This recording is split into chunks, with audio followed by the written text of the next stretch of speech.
Good morning, I'm Velvet with Quality Sewing and Vacuum, and I'm a sewing educator here at one of our 11 locations in the Pacific Northwest. And thank you for joining me for How Do I?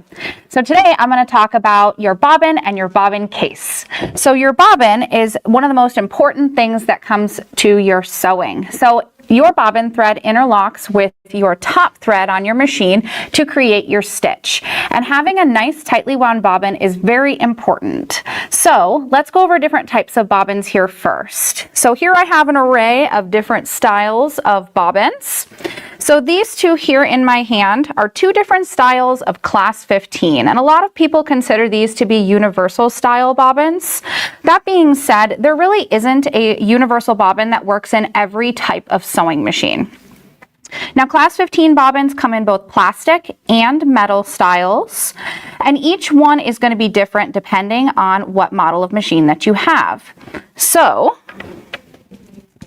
I also have a metal bobbin here. This style is for rotary hook machines or machines that are typically either long arms for quilting or used for machine embroidery, typically on multi-needle machines. I also have a few different package style bobbins here. So this is class 15 brother bobbins.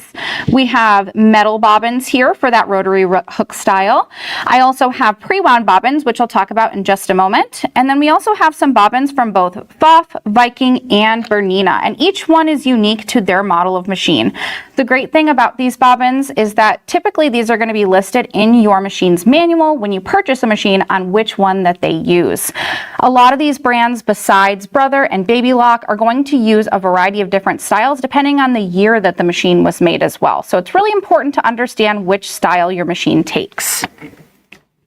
As for pre-wound bobbins are a style of bobbin that have thread already wound on them for you. They have about 3 times as much thread wound on them than what your sewing machine can actually wind, because they are wound on special machines in factories. And this is a great option for those projects where you need to use a lot of thread and you don't want to have to change your bobbin a bunch of times. So these are going to be a little bit more limited to what thread is available and colors that are available for your pre-wounds. So these here are embroidery thread and they're intended for machine embroidery, but we also have versions that have cotton thread as well as standard polyester thread on them. So let's talk about winding a bobbin here together. So we're going to go over to my machine. So on this Baby Lock here, the bobbin winder is located up at the top, but sometimes your bobbin winders are actually located on the side of the machine.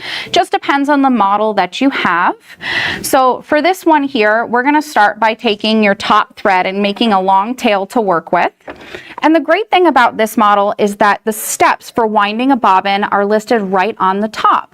Not every machine has this, but it is important to remember how to wind a bobbin. So your manual will typically have this listed in there if it's not on the machine itself. So step 1 is placing the thread into this little hook here on the side. And it's usually going to make a little clicking sound when the thread goes in there correctly. You also have a large white hook here at the back of the machine that the thread is going to slide behind. And then over to the side, we have this little tension screw. This tension screw is probably the most important part for anything bobbin winding related. So this is going to be located on pretty much any machine. When it comes to your bobbin winder, it might just look slightly different, but this is where you're really going to get good tension for your bobbin. So on this model, we're going to put the thread underneath this silver hook here. And then we're going to slide the thread around the back side of the little screw, and you want to make sure that the thread is tucked in between the 2 pieces of metal in here. If it is not tucked between there, then your thread is going to be too loose and you're going to get a wonky bobbin. Another tip I have for you is if you feel like your thread consistently pops out from underneath the tension screw here, it doesn't hurt to take your thread and do a full wrap around that screw. That way it ensures that there's no way that your thread can pop out from underneath the little screw, and you will get a nice tightly wound bobbin. So on this model, we're going to take our bobbin and we can place it directly onto the winder. Just below the winder, we have a little gray platform that has two little hook sections here on the left and the right. This little hook section has a cutter in it, and this cutter will hold the thread and trim it for you so you can wind your bobbin. So you'll start by taking the thread and placing it behind the bobbin, and you're going to wrap that thread around there nice and tight. I typically wrap it about 10 to 12 times. There isn't really a right or wrong to this, but I do recommend wrapping it more rather than less. And then taking your little tail here and placing it into the little hook section and pulling it towards yourself. This will cut the thread and hold it for you so you don't have to hold it. So once you're ready to wind, you're going to take the whole mechanism and the bobbin, push it over to the side until the machine clicks, and then you're ready to wind. So to wind on this model in particular, we have a start-stop button, but you can also use a pedal on the floor. It just depends on what machine that you have. So this little silver piece on the side of the machine, this will help the machine know when the bobbin is full. So either your machine will completely stop spinning the bobbin winder, or it will kind of slow down and make a sputtering motion, in which case you'll want to either press your button again to stop the machine or let go of the pedal with your foot to release it. Once your bobbin is wound, you're going to disengage it by pulling it back to the side, pulling it off the winder, and then cutting the thread. And you can use a pair of scissors to do that, or even easier if you have this style of machine, place the thread into the little cutter, pull it, and then it cuts for you and you're ready to use your bobbin. So when we're looking for a good wound bobbin, we want to make sure that the thread is evenly distributed all the way across the bobbin itself. You don't want to see any wispy threads falling off of it, and you want to make sure that your bobbin isn't really squishy. It should feel nice and tight. If for any reason that does happen to you and your bobbin is a little wonky, no need to worry. You can take this bobbin and you can actually use it to wind another one. So this can be put in place of your spool, and then you would put a new bobbin onto the winder and wind that wonky thread onto a new one in the correct way. So besides this style of winding, there's also two other ways that your bobbin can be wound. So on this model, you can also do it by holding the thread. So if you don't have a model of machine that has a little platform here, the steps will still be the same up here at the top, but instead you'll take your thread tail and you'll place it into one of the holes on the bobbin here. So there is a hole on this side and this side of your bobbin. It does not matter which one that you put the thread through, but what does matter is that you're putting the thread from the middle of the bobbin going out the top. So I'll demonstrate that here for you. So the tail is going to go through this little hole, and it should look something like this. So your tail's sticking out the top.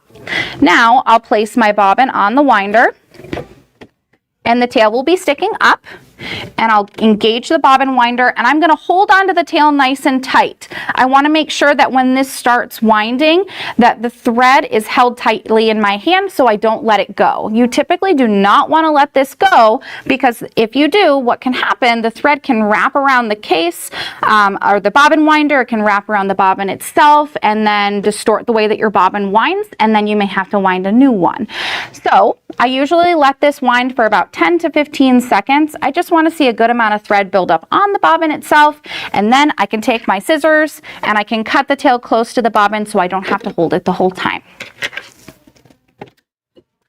Another style of bobbin winding that's pretty common on a lot of machines, specifically our Berninas, our Vikings, and our Foffs, a lot of them will allow us to place the bobbin directly onto the winder and then simply wrap your thread around the back side multiple times until the tail gets really short. Then you'll usually leave it just how it is, engage the winder, and then wind your bobbin. Really just depends on the model of machine that you have. So now that we know how to wind a bobbin properly, let's talk about our cases. So I have a variety of different styles of cases here to talk about. So this here is a standard drop-in style bobbin case. That means that it sits in the machine going this direction. And this case here is mostly made of plastic with a few metal parts to this. So this style of case is really, really important to make sure that you're using the right type of bobbin. So this case takes a class 15 bobbin like this. and this one should only be using a plastic bobbin. There's two reasons for that. So one is that a plastic bobbin, when moving around in the case over time, will not deteriorate the inside plastic of your bobbin case, unlike a metal class 15 would. The other reason is that there is a metal plate down at the bottom of this case, and this metal plate interacts with the inside of our machine here. There is a magnet on the inside of the machine. So if I remove our cover here, not sure you can see quite well in here, but that's okay. So right down here at the bottom, there is a magnet, and this magnet actually holds this bobbin case in place. And this metal bobbin here can actually interfere with the magnetization of this case. So that's another reason you don't want to use a metal bobbin in here. When in doubt, pay attention to what came with your machine originally. If it came with plastic bobbins, use plastic bobbins. So another thing to note with these styles of cases is that this one here has a little green dot over the top of this little screw. So adjusting tension on your bobbin case is also an important thing to know. And each one of these cases that I have here today can be adjusted. So the little screw right here on this case, this one here on this case, and here on this case. Each one of these can be adjusted with a small screwdriver. The black one here has a green marker over it because this one cannot be adjusted. This one is intended to stay at its manufacturer settings, and you'll need to use a separate bobbin case if you need to adjust that tension. So this case in particular, the gray one here, this is intended to be used for your embroidery. So embroidery typically wants to have your top thread pulled down to the underside of your fabric. That way that you get good tension and it doesn't have any of your bobbin thread peeking up to the top. So typically these cases are set accordingly, and the tension is set in a way that it's a little bit tighter so it pulls that top thread to the bottom.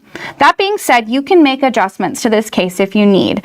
So if you are going to adjust your bobbin case tension, you want to make very, very small turns when you adjust the screw. Going towards the right is going to tighten the screw, and going towards the left is going to loosen the screw. So lefty-loosey, righty-tighty.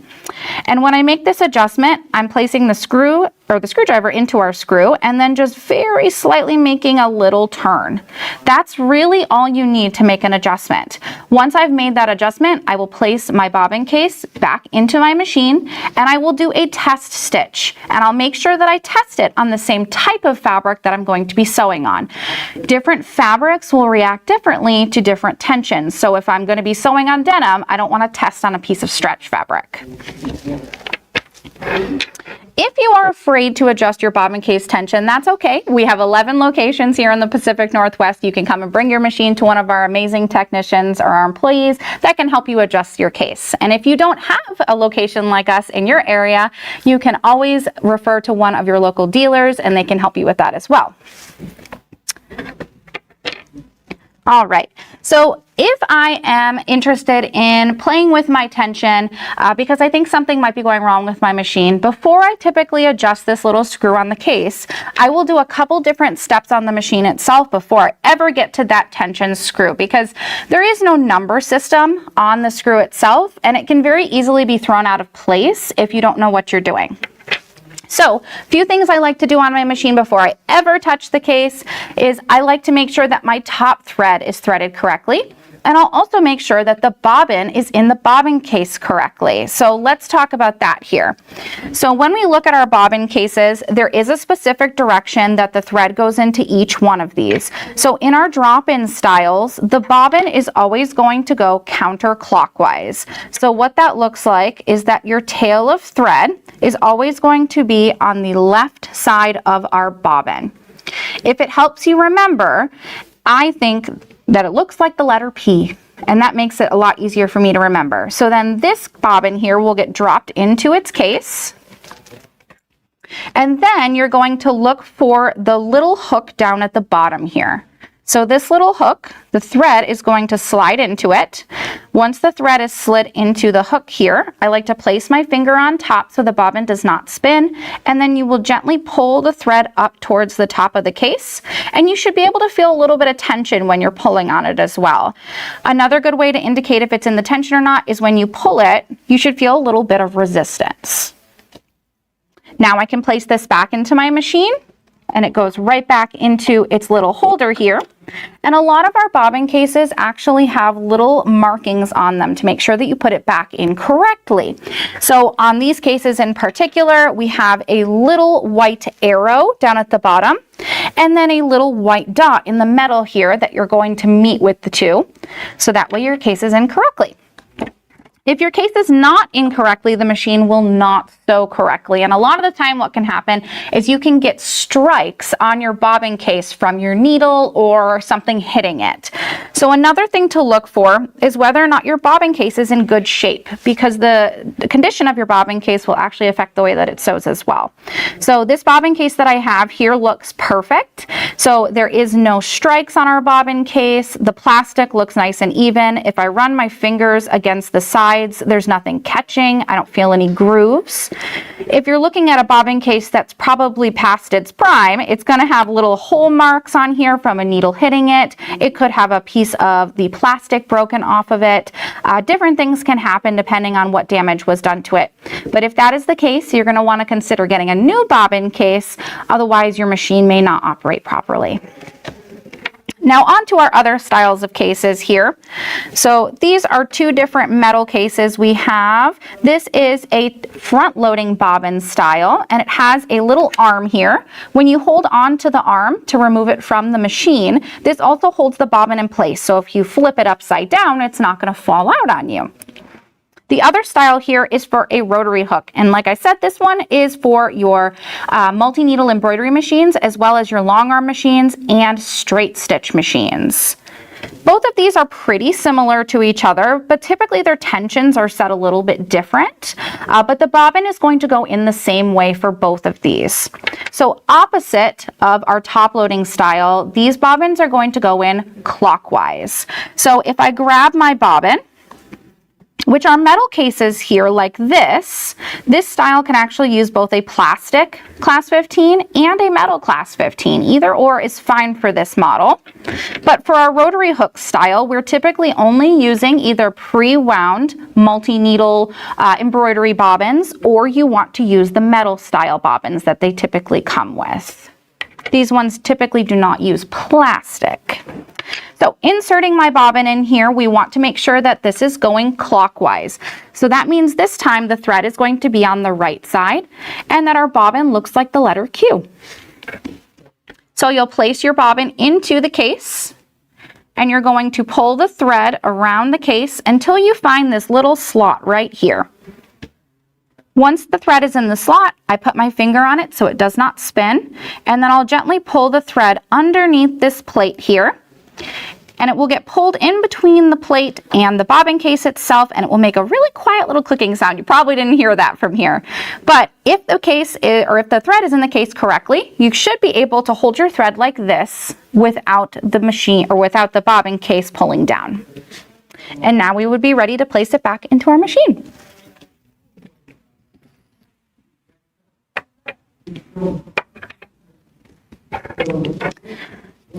All right.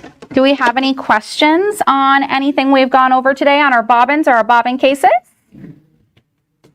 No questions? Okay. Well, thank you guys so much for joining me today. I hope I made you a little bit more comfortable with your bobbins and your bobbin cases. If you do have any questions, feel free to leave them in the comments. Follow us on all of our social media, TikTok, Facebook, Instagram, and YouTube. And I hope everyone has a great week, and catch you next week for our next segment of How Do I?